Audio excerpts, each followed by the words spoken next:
What's happening, folks? It's your boy Reminisce. I'm back again with another video, and this is just my production template that I use in Cubase when I make music or make beats, whatever it may be, arrangements, whatever you want to call it. This is what I use, and I just want to go through it because you can make this for yourself, which I highly recommend. In any DAW, whether it's Ableton, I actually have one for Ableton in Pro Tools. I don't really produce in Pro Tools, so I don't have one there, but I've been using Cubase a lot for the last year and I prefer it, so this is where I do a lot of my production. So I just want to go through this from like top to bottom and explain what I've done here. So the first thing you do notice is these beautiful colors right here, and this is just an arrangement of how a song is in terms of bars and beats and length. So as you can see, this song has two verses, two hooks. The tag is basically the end hook into the outro, and it's got an intro. Now these pieces are specifically set in bars, so you got a 4-bar intro, 8-bar hook, 16-bar verse, and all these interchangeable. You can expand them, you can do whatever you want with them. Say you want another verse, you just gotta basically copy, cut and paste this, shift this over, and you can arrange it whichever way you want, really, at the end of the day. This is, again, just a starting point and a reference. And you also notice here right in the beginning is I always start all my production on the 9th bar. So I don't know what's going to happen in terms of the beginning here. I could add, some vocals, a sample, whatever it may be, and I have that flexibility of like 8 bars I can play with, and all you got to do is basically drag whatever you want over, and you're done. The other thing too is, you notice if I start on the 9th bar, you see the counter on the top there, it's all 0. And on the bottom you see 0. So that is essentially bar 1 in this scenario here, starting at 0. So the time sequence goes long. But now what I've done is, like I said, I added something before that on the 7th bar, and now the timing's kind of off. And to fix that in Cubase, it's really simple. You just go to the cursor here where you want it. You go up to Project, set time code at cursor. As you can see here, 000, click OK, and then right here you got to say no. And now when you go on there, as you can see, it's set to 00. So that's kind of like how I do things. I'm just going to reverse that out. Okay, there we go.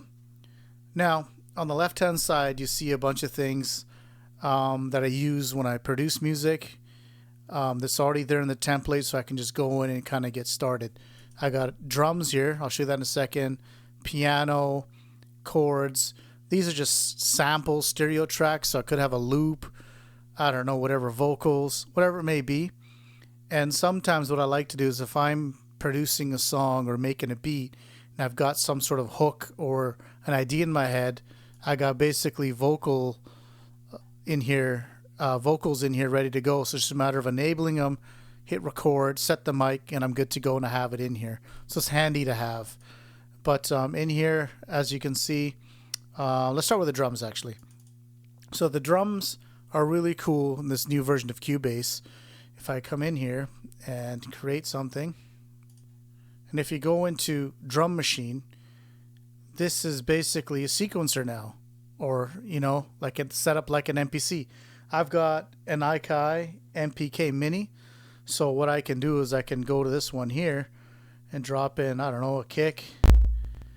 And you heard that. Let's go to snares. Let's drop in a snare. Anything. Let's go here. Drop in a hi-hat.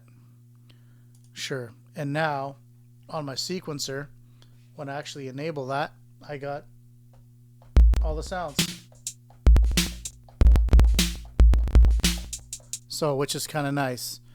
The other cool thing is you can make it set up like FL Studio is, and I'll show you that. So you go to the editor tab right here, and now you can see you can actually program them in kind of like you have with Fruity Loops. So I've got a kick. I don't know what this is going to sound like. Actually, let's take that off.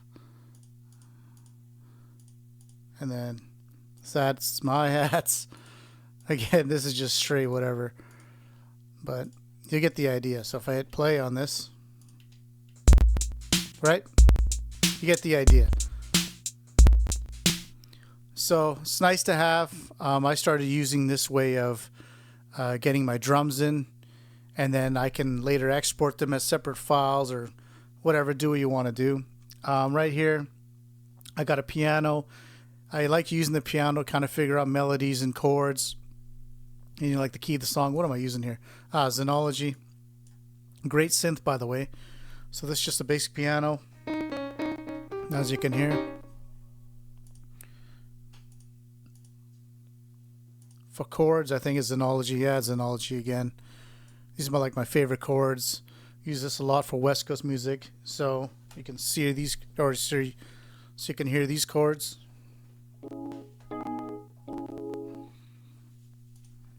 Again, these are just, they're ready to go in my template. So when I can go in here, get my ideas down, and then I can expand on that. I want to go through kind of like the structure of these colors here because they do have a meaning, believe it or not. Intro, obviously, green means go. The hooks are in blue because I'm thinking hook, fishing, you know, fish is in water, water is blue. I don't know, whatever. Verse, V, violet, that's what I came up with. Tag is near the end of the song, so you're about to stop, so that's yellow. Then obviously the outro is red. You can use whatever colors you want, really, at the end of the day. Feel free to use these if these help. But yeah, I just want to show you guys this template. For me, it's a great way to start making music, and it's just so easy for me to get ideas jotted down, from beats to music, melodies, chords, even vocals. So if you guys like what you saw, please like the video, subscribe to the channel, and I'll be posting more videos like this, man. Until next time, peace out.